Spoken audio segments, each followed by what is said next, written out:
Third concert, tumaas ba ang TF mo? Sa Most Wanted? Tumaas ba sa akin? Bumaba pa ata eh.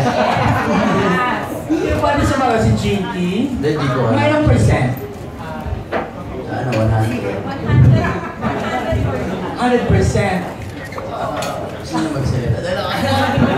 Okay. Anyway, sinabi mo kasi diba, yung gusto mong kanta, yung I Feel Good, James Brown. Paano ka na-influensyan? Hindi mo naman panahon kasi yun eh. Yung Motown na yan. Yun kasi yung music para sa akin. Iba ang music na ginagawa nila dati sa ginagawa nila.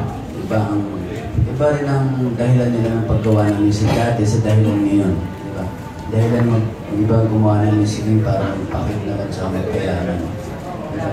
Iba ginagawa dati, yung dati music ginagawa siya to inspire saka mag-touch ng mga tao. Di ba kakantay mo yung I Feel Good ni James Brown? Napaka-sexy kasi nun eh. Ano yan? Napaka-sexy nung kanta, yung giling niya, may sarili siyang moves eh. Gagawin mo ba yun sa concert? Baka. Ano? Medyo umidya-idya yung harapan.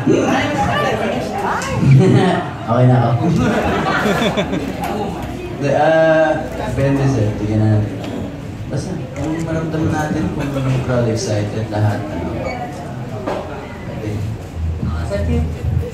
Yes, maraming salamat.